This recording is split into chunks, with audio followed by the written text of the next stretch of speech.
베이스 박현지 그리고 소프라노 강혜지 선생님입니다. 저희도 오늘 두 곡을 먼저 연주하게 되는데요. 처음에 세타령이랑 홀로 아리랑입니다. 이게 세타령은 오늘 대전에 대해서 충남권이나 이게 대해서 좀 이렇게 저희가 좀 어울리는 곡을 생각해봤었는데 약간 좀 전통적인 그런 느낌이지만 그래도 요새 이렇게 새로운 가곡 그런 느낌을 담아서 저희가 이렇게 곡을 준비했습니다. 세타령에서는 좀 많이 이렇게 들어보셨을 텐데 네, 새가 날아든다, 네, 온갖 새가 날아든다, 네, 남영의 대붕새야, 오동잎의 공황새야, 네, 여러 가지 새들이 이렇게 많이 등장하는데요. 봄 느낌도 나고 여기서 네, 봄이로다 봄이로다 네, 어우르다 봄이로다 이런 가사가 이게 지금 상황이랑 잘 어울려가지고 네, 계절이랑 저희가 이 곡을 준비했습니다. 그리고 홀로 아리랑은 두 번째 부분 이렇게 송소희 씨 혹시 선생님들 아시나요? 네, 그 선생님이 부르셔가지고 좀 유명한 노래인데 아리랑에다가 조금 더 이렇게 가사를 붙여가지고 이렇게 3절이 되거든요. 그래서 저희가 그 곡을 이제 가사들을 소프라노 선생님께서 이렇게 노래 부르시니까 일단 음미해 보시면 될 것 같습니다. 처음에 이제 세타령 시작하겠습니다.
프로그램에 참여하기 위해서 와주신 여러분들한테 감사드리고요.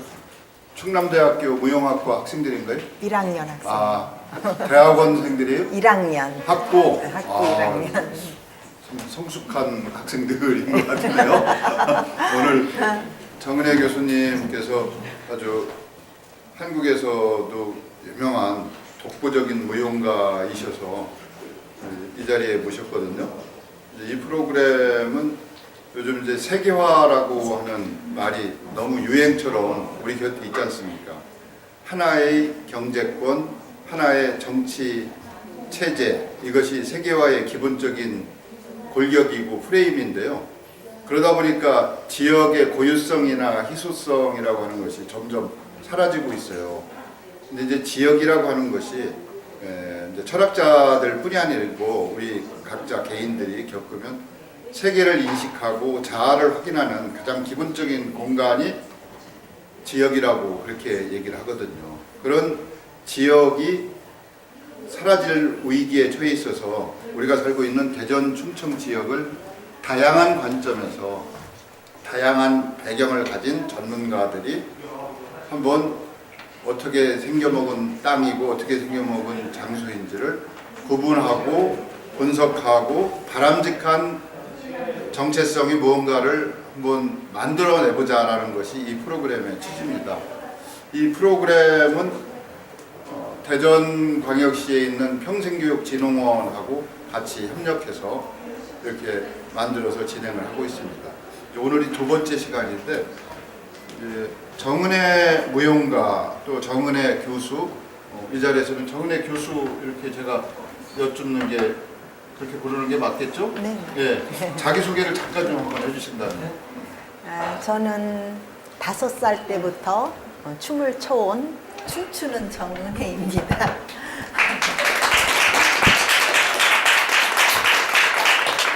충남대학에는 1995년도에 왔고요.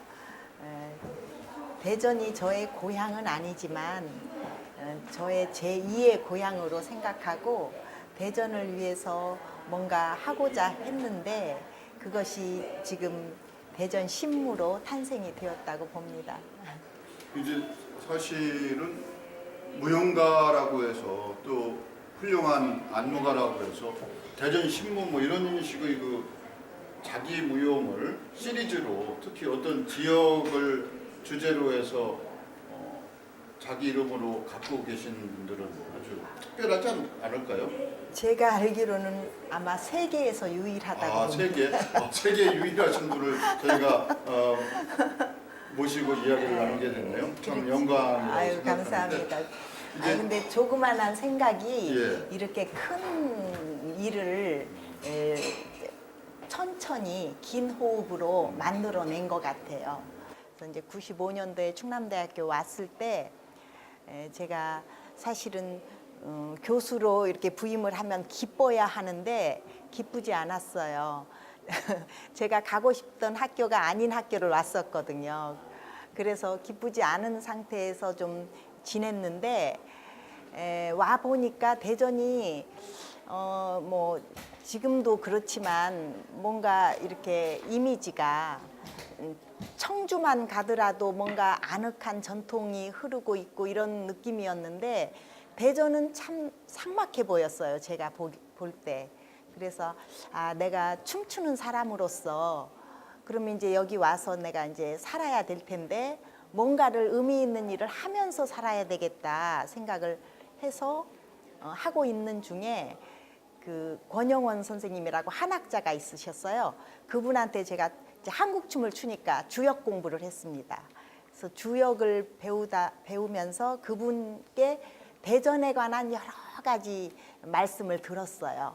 그러니까 내가 여기가 대전이 고향이 아니다 보니까 여러 가지 그분께 많은 정보를 얻었는데 그분께서 이제 대전을 내가 묻는 대로 다 대답을 해주셨는데 대전에서 뿌리를 찾고 춤을 만들 수 있는 게 뭐가 있냐 물어봤더니 유성 온천 설화가 있다.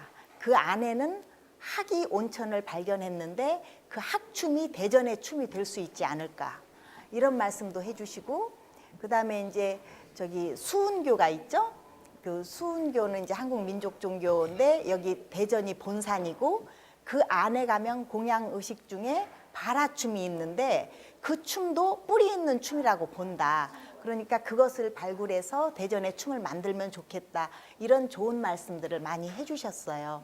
그래서 그때 이제 95년부터 서서히 공부하면서 자료를 찾으면서 이렇게 첫 작품이 유성학춤이 이제 2001년도에 만들어졌어요. 그러니까 유성 온천 설화를 기반으로 한 학춤이었죠. 그러니까 그 안에는 설화의 그 전설적인 내용도 들어가 있고 학춤의 아름다움도 들어가 있고, 그러니까 대전을 소재로 한 그러니까 이야기 있는 춤이 되었죠. 그리고 이제 그 다음에 바라춤 뭐 이렇게 하면서 서서히 뭐 2년에 한 번, 3년에 한 번 이렇게 만드는 것이 2014년도에 제가 대전 시립무용단에 예술감독으로 갔을 때 거기에서 10개의 춤이 완성이 됐어요.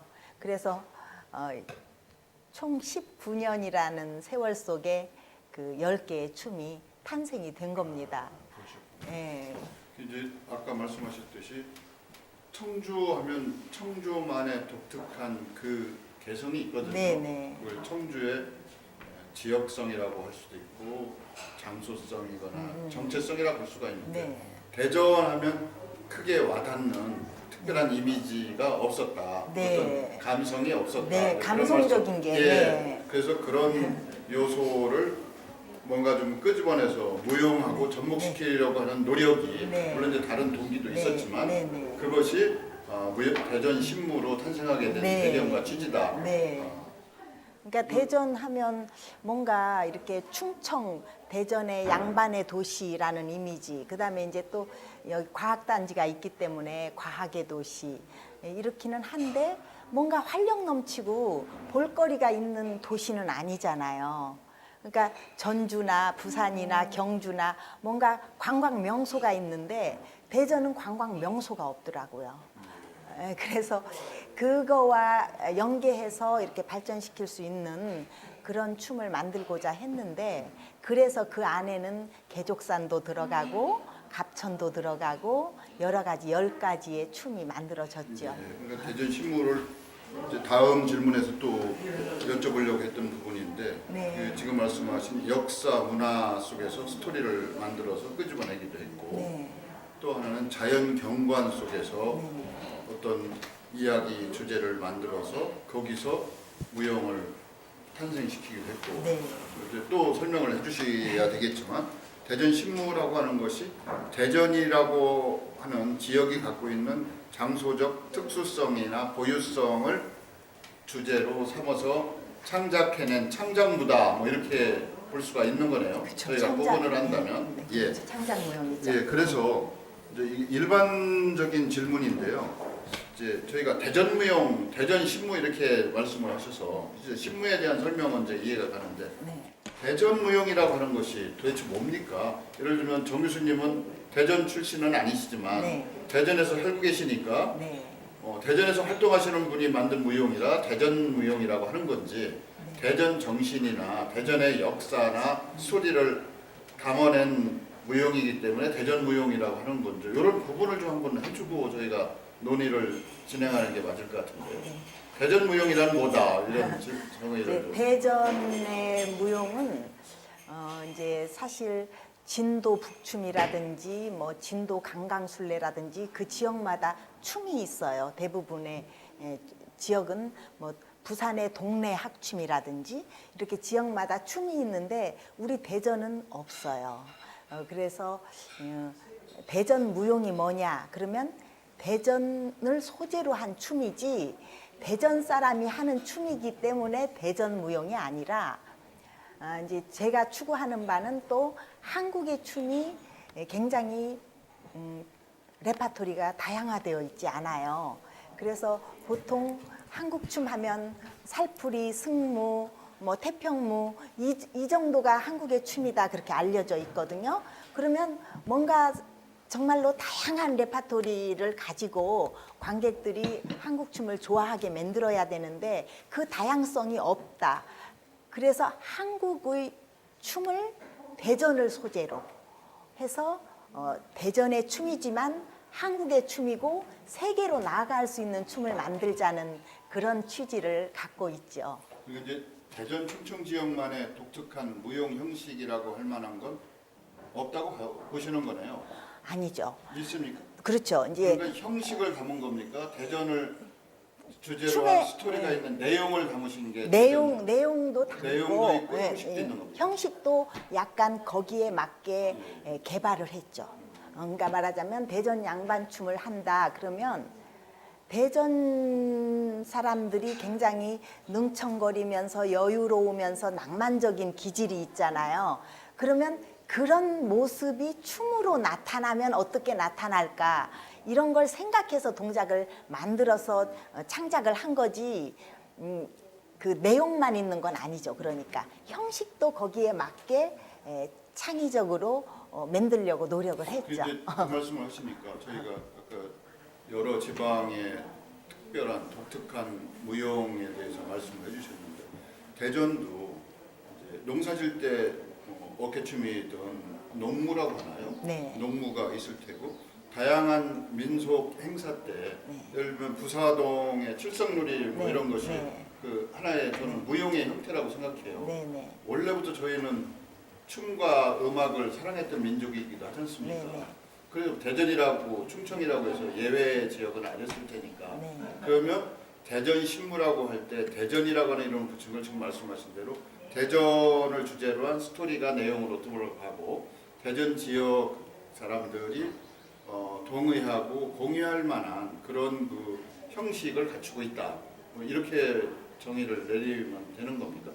이제 제가 생각했을 때는 대전 신무는 대전이라는 고장을 대전 신무를 보면 다 이해할 수 있도록 하겠다는 그런 그 생각이 안에 있었어요. 자세히 보면 대전의 특성. 그렇죠. 그럼 네. 대전의 특성을 이제 좀 이따 질문하려고 했는데 지금 말씀을 좀 해주신다면 뭘로 보시는 거예요?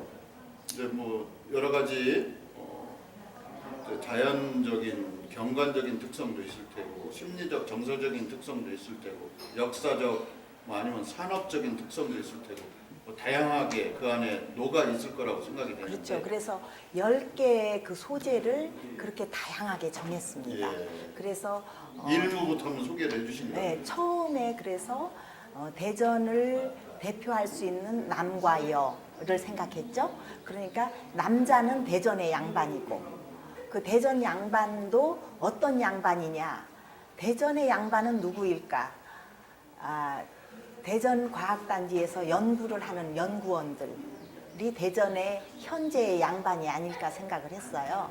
그래서 그 대전 양반과 또 그 양반의 정의는 학식과 그렇죠. 경제력과 지식, 명예와 존경을 받고 있는 네. 계층의 사람. 네네 그러니까 그렇게 뭐 조선시대의 선비나 군자에 걸맞는 네네, 사람을 네. 양반으로 네네 그렇게 생각을 했죠. 예. 의역으로 그런데 이제 그것만 그 양반의 그 어떤 특성만을 그 춤으로 보통 지금 한 작품이 한 15분, 14분 정도 되거든요.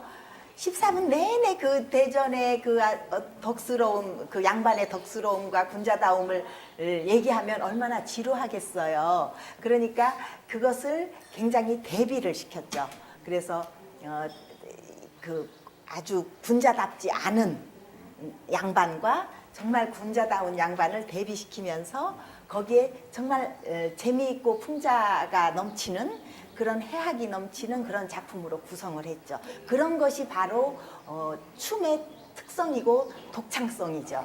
그렇군요. 예술의 기본적인 것이 네. 그런 비례와 균형이라고 볼 수가 있죠. 네, 또 그러니까, 전체적으로는 예, 일관성과 통일이 그렇죠. 되고 예, 그 이야기가 그러니까 담긴 것이 대전 양반춤 하면 어떤 춤일까 봤는데 아우 저런 얘기가 담겨 있었구나. 너무 재미있구나. 우리가 바라는 있을 수 있는 것 네, 아니면 네. 있는 것 네. 이런 대비를 통해서 네. 해학적인 요소도 가미하고 네. 예. 그런 반전이 있는 예. 그런 춤도 있고요. 그다음에 이제 뭐 개족산 판타지 같은 작품은 개족산 노을이 대전 8경 중에 하나잖아요. 예. 그러면 그 노을을 어떻게 춤으로 만들 것인가 굉장히 고민스러웠어요. 그러면 중년의 남자가 그 석양을 바라보고 있는데 이제 자기의 인생이 거의 끝나가는 이 절망의 순간에서 그런 어떤 허무함을 끼고 석양을 바라보고 있을 때 노을 여정이 나타납니다. 잠깐만요. 이 자리에서 재밌으시죠? 그럼 음악을 한번 듣고 얘기를 진행하는 걸로 하겠습니다. 괜찮으시겠어요? 예.